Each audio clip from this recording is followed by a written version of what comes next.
Clear किया yes sir. और prelims में आपने एक तरह से मतलब रिसर्च कर डाली होगी क्योंकि 7 बार प्रीलिम्स लिखा और उसमें से 6 बार क्लियर किया लगातार। Yes sir. तो क्या वो ट्रिक्स हैं जो आप सोचते हैं कि इस ट्रिक से या इस नॉलेज से या उस डेप्थ ऑफ स्टडी से या सोर्स ऑफ स्टडी से आपने हर बार प्रीलिम्स क्लियर किया? सर जब मेरा पहली बार प्रीलिम्स नहीं हुआ था, मैं वहाँ से चालू करता हूँ। उसके 2 रीज़न थे सर। एक तो मैंने बिना प्रीवियस ईयर क्वेश्चन जो लोग पढ़ रहे हैं पढ़े जा रहे हैं, कुछ पता ही नहीं चला कैसे क्वेश्चन आएंगे विदाउट एनालिसिस। तो इंटरव्यू में किस तरफ आपका डिस्कशन ज्यादा हुआ? मतलब इट वाज जॉब बेस्ड या फिर आईपीएस का आपने एक्सपीरियंस पूछा या there was any discussion related to engineering?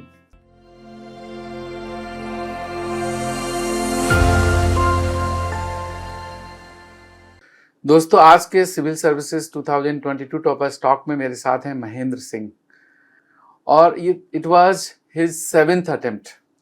और सबसे अच्छी बात क्या है कि पिछले 4 बार से ये यूपीएससी में सेलेक्ट हो रहे हैं।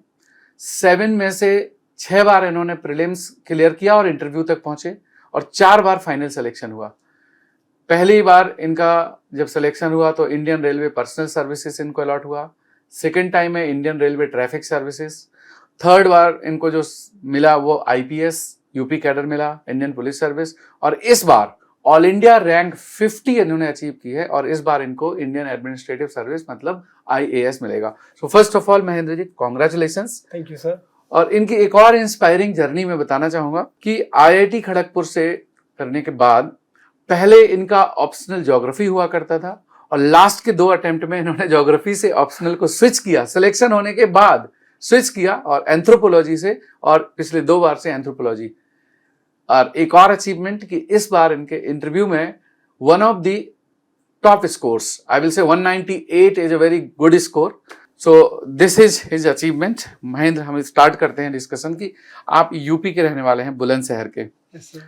और आपको यूपी में कैडर मिला, आपका यूपी कैडर मिला है, आईपीएस मिला है। IPS is a good job and specially when you are at your home state. तो आपने आईएएस जाने के लिए फिर एफर्ट किया, तो ऐसा क्या इंस्पायरिंग लगता है आपको आईएएस में? Sir IPS is good job, मैं अभी भी मानता हूँ। तो लेकिन जब मुझे आईएएस मिला और काफ़ी छोटे तो मैं खुश था। जब मैंने फाउंडेशन किया तो मुझे कोई नहीं जानता हो कि मैं दोबारा अटैम्प्ट दूंगा। लेकिन सर एक फेज़ आया बीच में जब लोगों ने एक बार मैं 1-2 लोगों से डिस्कस किया मैंने, तो उन्होंने कहा कि at least you should give an attempt. तो डिसीजन टफ था, इसलिए सर आईपीएस में यूपी कैडर मिला हुआ था, आईएएस में कौन सा कैडर मिलेगा, ये सब चीज़ें कहीं ना कहीं मैटर करती हैं। बट सर वो टाइम था, मैंने बहुत लास्ट में, वेरी लास्ट जब मैं अकेडमी चला गया तब भी श्योर नहीं था जब मैं यूएल ज्वाइनिंग करने गया। लेकिन वहीं 2 दिन में फिर जो भी मेरे अंदर की इनर वॉइस ने कहा तो मैंने उस हिसाब से डिसीजन लिया सर, और फॉर्चुनेटली सर इस बार कन्वर्ट हो गया। आप बीटेक हैं सिविल इंजीनियरिंग में आईआईटी खड़गपुर से, तो आपने कभी टेक्निकल जॉब के बारे में नहीं सोचा सर? और ना ही आपने इंजीनियरिंग सिविल इंजीनियरिंग को ऑप्शनल में रखा? नहीं सर एक्चुअली काफ़ी लोगों का क्या होता है सर, बहुत बैकग्राउंड होता है कि जब बीटेक स्टार्ट करते हैं तो पहले से ही आईएएस बनने का सपना रहता है। और फ्रैंकली मैं बीटेक 3rd ईयर तक जानता नहीं था कि आईएएस एक सर्विस होती है, मतलब उसमें होता क्या है। होता है उसमें? मेरे विंग में 2 बैचमेट रहे थे, बिहार से थे मेरे दोस्त अभिषेक कुमार, वो तैयारी करते थे। तो वहाँ से सर मुझे पता पड़ा कि अच्छा आईएएस एक सर्विस होती है। तो मैं जब कैंपस प्लेसमेंट हुआ था सर, मेरा जिंदल स्ट्रीम में प्लेसमेंट हुआ था। लेकिन सर वहाँ से फिर कुछ क्लिक किया कि एक बार डिस्कस किया तो मैंने कि एक बार ट्राई देना है सर इसके लिए। तो मैंने वहाँ से सर जर्नी चालू करी फाइनली। That's great. तो स्टार्टिंग आपकी अपने दोस्तों से इंस्पिरेशन हुई? हाँ सर, मेरे लाइफ में थोड़ा ऐसे ही रहा कि आसपास से ही सीखा थोड़ा। आपने 7 में से 6 बार प्रीलिम्स क्लियर किया। Yes sir. और प्रीलिम्स में आपने एक तरह से मतलब रिसर्च कर डाली होगी क्योंकि 7 बार प्रीलिम्स लिखा और उसमें से 6 बार क्लियर किया लगातार। Yes sir. तो क्या वो ट्रिक्स हैं जो आप सोचते हैं कि इस ट्रिक से या इस नॉलेज से या उस डेप्थ ऑफ स्टडी से या सोर्स ऑफ स्टडी से आपने हर बार प्रीलिम्स क्लियर किया? सर जब मेरा पहली बार प्रीलिम्स नहीं हुआ था, मैं वहाँ से चालू करता हूँ। उसके 2 रीज़न थे सर। एक तो मैंने बिना प्रीवियस ईयर क्वेश्चन जो लोग पढ़ रहे हैं पढ़े जा रहे हैं, कुछ पता ही नहीं चला कैसे क्वेश्चन आएंगे विदाउट एनालिसिस। दूसरा क्या सर, अपने पे भरोसा ना होना। मैं जब पहला प्रीलिम्स दिया तो मुझे लगा मैंने क्वेश्चन अटेम्प्ट करे हैं, तो लास्ट के जब बेल बज गई उसके बाद मैंने 4 ऑप्शन सीसीसी भर दिए क्योंकि एक तो सही हो जाएगा। दिस इज रियलिटी सर, सच्चाई बात ये है। मैं लास्ट जब मेरा सिलेक्शन नहीं हुआ तो सिर्फ 1 मार्क्स सिलेक्शन नहीं हुआ, तब रियलाइज हुआ कि यार मैं वहीं छोड़ देता अगर पेपर को तो मेरा सिलेक्शन तो हो जाता। तो वो सारे गलत हो गए थे, वो 4 सर गलत हो गए सर। अगर सही हो जाते तो शायद मैं उस डिसीजन को अपना एक वाइज डिसीजन कहता, लेकिन जब गलत पढ़ा था तो ऐसा पढ़ा। तो उससे दो चीजें ली। एक तो सर क्या है कि पहले देखो, मैंने एक भैया थे जो मतलब तैयारी करते थे, उन्होंने 18-20 में पढ़ाई करके सर प्रीलिम्स निकाल दिया। तो फिर मैंने उनसे बात करी तो उन्होंने बताया कि कुछ थोड़ा आइडिया रहता है। अगर आप पेपर को देखेंगे और आप 2000 अगर 15 से लेकर 2017 तक का पेपर देखेंगे तो आप थोड़ा बहुत प्रिडिक्ट कर सकते हैं, लाइक एनवायरमेंट से क्वेश्चन कैसे आते हैं। और दूसरा क्या है, अपने पे भरोसा रखना सर, कि अगर मुझे कोई क्वेश्चन टफ लग रहा है, मुझे कोई पेपर टफ लग रहा है, तो वो दूसरों के लिए भी टफ है। बट आपको वहां जद्दोजहद करनी, 2 घंटे आपको जो है पूरा उसमें लगे रहना। कि ऐसा नहीं कि आप क्वेश्चन पढ़ेंगे और आपको आंसर मिल जाएगा तुरंत। आपको मैक्सिमम 2 क्वेश्चन आप हटा पाएंगे। कुछ क्वेश्चन आसान होते हैं, वो तो आपको मिल जाएंगे, मतलब उन्हें आपको गलती भी नहीं करनी, उन्हें आपको डबल चेक करना है कहीं ब्लंडर तो नहीं हो रहा है। राइट। बाकी सर मीडियम क्वेश्चन में क्या होता है, आपको 2 ऑप्शन एलिमिनेट कर पाते हैं आप। उन क्वेश्चन में आपको एंड तक सोचते रहना, कहीं ऐसा तो नहीं है, कैसा, तो वहीं कहीं ना कहीं वहीं से सर एज मिल जाता है। तो आप उन 2 घंटों में आपको पूरा फाइट करना है सर। बाकी सर थोड़ा सा नर्व कंट्रोल करने की बात रहती है, मतलब आपको मेंटली अलर्ट रहना है, कोई चीज कहाँ पड़ी थी, कब यूज हो जाए सर उसका। तो यूजुअली आउट ऑफ 100 कितने क्वेश्चंस आप अटेम्प्ट करते थे प्रीलिम्स में? सर मेरा रहता है कि 85 +-3, जनरली 85 to 87 मैंने किया है सर। पर मेरा टारगेट यही रहता था, जैसे अगर क्वेश्चन ज्यादा ही टफ है तो थोड़ा सा तो मैं 85 की तरफ आ जाया करता था। बट अगर थोड़ा सा यह है कि एवरेज पेपर मुझे लगा तो मैं 88 तक चला जाया करता था। ये रहता है। तो दोस्तों, प्रीलिम्स में अटेम्प्ट कितना होना चाहिए ये भी पेपर की डिफिकल्टी लेवल पर डिपेंड करेगा, लेकिन जितना ज्यादा आप अटेम्प्ट करेंगे वो भी एक्यूरेटली इंपॉर्टेंट है। ऐसा नहीं कि आप 100% करने के चक्कर में आधे गलत करके आ जाओ। तो ये ध्यान रखना है। बात करते हैं ऑप्शनल सब्जेक्ट की, क्योंकि आपने पहले ज्योग्राफी ऑप्शनल लिया था और इनिशियल अटेम्प्ट आपने ज्योग्राफी से लिखे भी, उसके बाद फिर आपने चेंज किया। तो ऐसा क्या लगा कि ज्योग्राफी से बेटर आप एंथ्रो में कर सकते हैं? सर मेरा पहला ऑप्शन ज्योग्राफी था, तो ज्योग्राफी को ऐसा नहीं सर, मैंने पढ़ाई बहुत करी, लेकिन जब मैं पेपर देना चाहता था ऑप्शनल पेपर, तो मैं डर लगता था अंदर से कि क्या क्वेश्चन पूछेगा और मैं क्या उसमें आंसर लिखूंगा, एक अच्छा आंसर क्या होगा, मतलब अगर मुझे पढ़ा हुआ भी क्वेश्चन तो मैं उसमें अच्छा आंसर क्या होगा। ये सब चीजें तो मैं अभी भी याद करता हूँ कि जब मैं मेट्रो स्टेशन से उतरता था और सेंटर के लिए जो ई रिक्शा पकड़ता था, तो उसमें मन में यही बात चल रही होती थी कि क्या पेपर आएगा, कैसा पेपर, क्योंकि कभी कभी पेपर भी टफ आता है सर। तो ये मेरे लिए क्लिक नहीं किया सर। ऐसा नहीं कि बहुतों के नंबर आए हैं सर, मेरे कुछ दोस्त हैं, अजय जैन करके मेरे एक दोस्त रैंक पे, उनके नंबर आए, बट सर मेरे नहीं आए। तो जब मेरा सिलेक्शन हो गया IRTS में सर, तो मेरा सिर्फ 3 मार्क्स सिलेक्शन हुआ था उस टाइम। तो मैं सोच चुका था कि यार अब अटेम्प्ट नहीं दूंगा, जहाँ है वहाँ ठीक है, अपने जहाँ जिस सर्विस में उस अच्छे सर्विस करेंगे।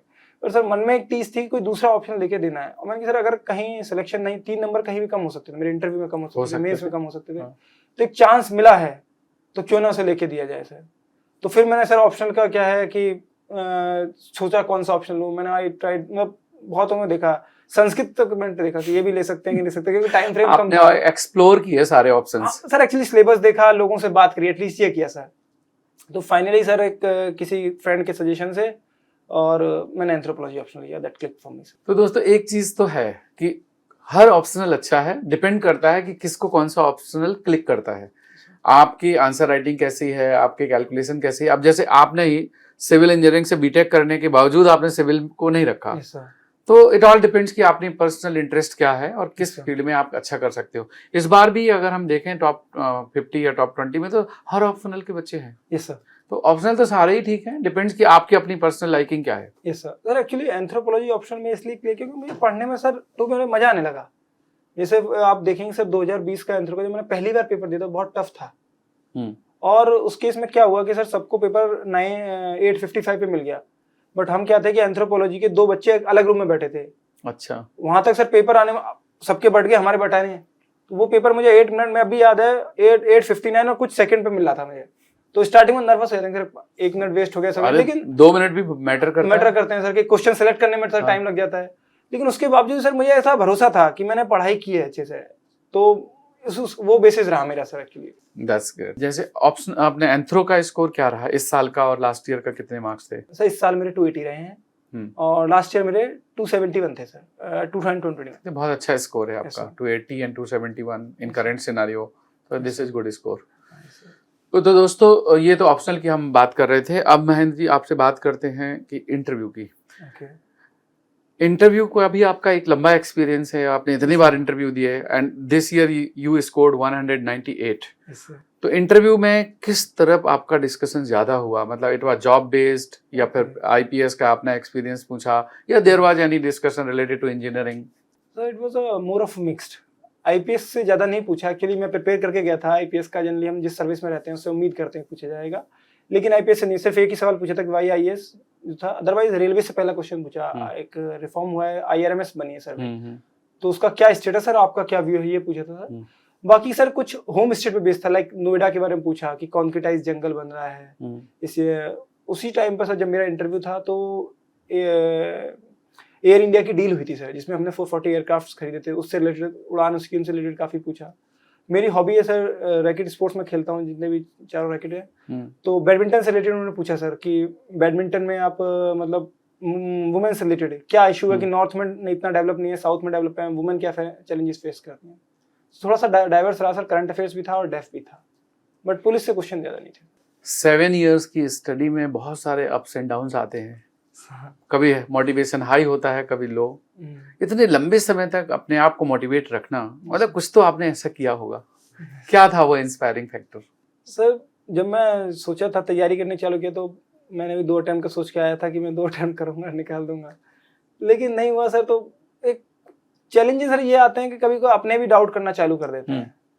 कभी सर मैंने लाइफ में नहीं सोचा था कि मैं इसके अलावा एग्जाम दूंगा, और मैंने लिटरली एक बार लाइफ एसबीआई पीओ का भी फॉर्म भरा था कि जब नहीं सिलेक्शन होता है तो आप एटलीस्ट, तो आप एक सिक्योरिटी, जॉब सिक्योरिटी देखते हैं। हाँ, कहीं ना कहीं सर क्या कर, मतलब थोड़ा सा कुछ ना कोई पूछता है क्या कर रहे हो, तो काफी टाइम से ऐसा रहता है सर। तो चैलेंज सर ये सबसे बड़ा मोटिवेशन ये था कि सर मुझे अपने पर कहीं ना कहीं भरोसा था कि अगर कोई दूसरा कर सकता है तो मैं भी कर सकता हूँ। रैंक का ये नहीं कि रैंक कितनी आ जाएगी, बट ये कि एटलीस्ट मैं निकाल सकता हूँ सर, थोड़ा सा ये भरोसा था अपने ऊपर। That's great. बाकी सर कभी कभी इन चैलेंजेस को ओवरकम करने में आपके कुछ फ्रेंड्स रहते हैं, 1-2 फ्रेंड्स ऐसे रहते हैं जो हमेशा आपके साथ स्टे करते हैं। तो सर मेरे साथ अभी एक दोस्त आए हुए सूरज शर्मा करके, वो मेरे साथ काफी मतलब हमेशा उसने मुझे मोटिवेट किया, और मेरे भैया हैं नरेंद्र सिंह, उन्होंने काफी मोटिवेट किया। तो दोस्तों, एक तो फ्रेंड्स का रोल और एक अपने फैमिली मेंबर्स का रोल, भाई हो गए या फिर सिस्टर्स हैं या पेरेंट्स हैं, उनका रोल बहुत रहता है। Yes sir. And you should be open to have discussion with the friends and parents and also with the teachers. So Mahendra, many congratulations. Thank you sir. Now you are an IAS, Yes, sir. and I hope you now are happy with the achievement. Yes. अब तो लिखने का कोई option भी नहीं बचा. So this was a conversation with the Mr. Mahendra Singh, who has secured All India rank 50. It was his 7th attempt, 4 times already selected in civil services. Comes from Bulandshahr, UP. He is an engineer, civil engineer, coming from the IIT Kharagpur. So thank you very much for coming in Toppers Talk. Thank you sir.